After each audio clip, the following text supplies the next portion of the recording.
Almost all American journalism is controlled by a few massive corporations. News Voice is a one-of-a-kind mobile app that tracks the bias and corporate interests that infuse the news stories we consume every day, and it's completely free to use. Go to newsvoice.com/Pakman to download it.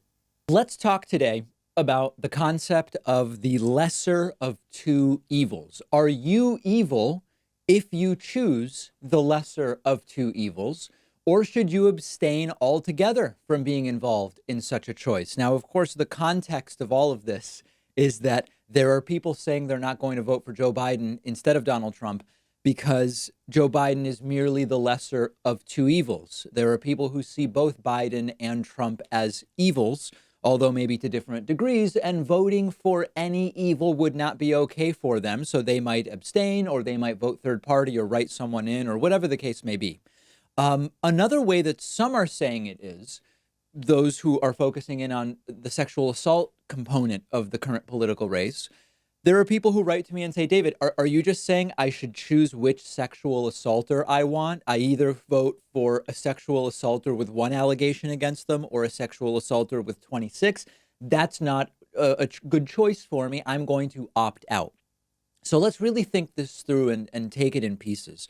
There's this first question of just arguing, like, is Biden evil, or is Biden not that good, or like what exactly is the characterization of Biden in this context? I'm going to argue that it doesn't matter.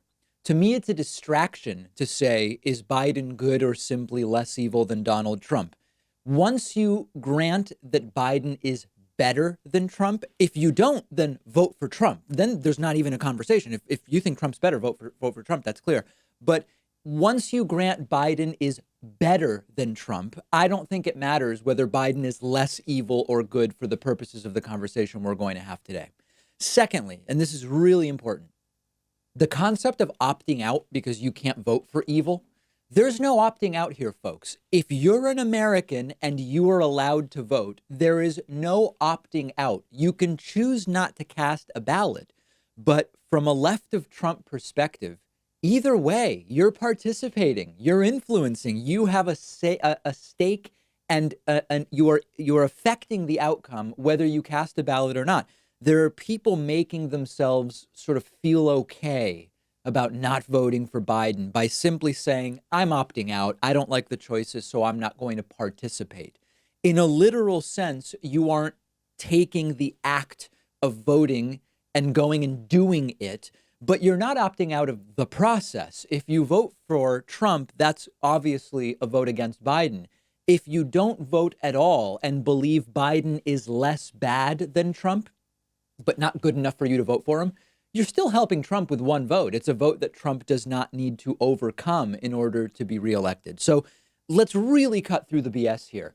Biden being evil or not isn't relevant. If we agree he's better than Trump for our purposes today, that's all that matters. Opting out and being a non-actor in the process is a rejection of both candidates.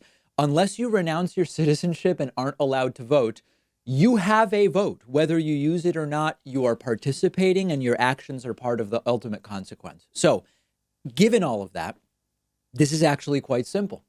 If you were put in a room with two buttons, one button kills 10 people and one button kills 1,000,000 people. And if you say, I'm not going to press a button, someone else can press the button for me, is there any question that you are acting in a way that is improper? Is there any question that you should obviously press the button, given that one of these two buttons is going to be pressed, that saves 999,990 people, right? 999,990 people. Of course you should press that button. That would be choosing between the lesser of two evils. Killing 10 people is bad. Killing 1,000,000 people is also bad, and I would argue it is worse. But it actually, again, doesn't matter whether you're choosing between two evils, because think about a slightly different scenario than the one I just gave you. You're in the same room. There are also two buttons. One button kills 1,000,000 people, and the other kills no one and resurrects one person. It brings back someone that died of a car accident. Okay, imagine that. Isn't the right action obvious in both cases? resurrect one person versus kill 10 million, kill 10 versus kill 10 million, or whatever the numbers are, right? In either case, these are the choices. And if you say, leave it up to chance, leave it up to other people, or I can take the action that I know is the preferable action, of course I take the preferable action anytime. Now, how do you justify taking any action that could let other people press the kill a million button? In either case, I don't know how you justify that. This is why the debate about is Biden sort of good, but not that good, versus is Biden less bad than Trump, it's irrelevant. There is no responsible way to say, I'm going to let other people choose, and I won't put in my vote for the less bad or better option. But if that was the full analysis, I would be doing a disservice to this discussion. There are philosophical structures that would defend not pressing any button. So I've sort of given you a more utilitarian perspective, but let's consider for a second the philosophy of Immanuel Kant, Kantianism, German philosopher from mostly the 18th century, died in the first few years of the 19th century, I believe.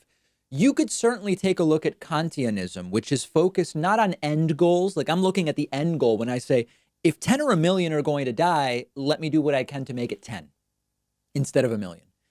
Kantianism, instead of focusing on the end goal, would deal more with one's duty and acting in accordance with underlying principles. So if we focus on this lesser of two evils idea and we look at it in terms of the principle, one could have a Kantian aligned principle of I'm not going to vote for bad people, that I'm only going to exercise my vote when I have someone good to vote for because of a principle. I'm not going to do the utilitarian focus on the end goal of killing fewer people.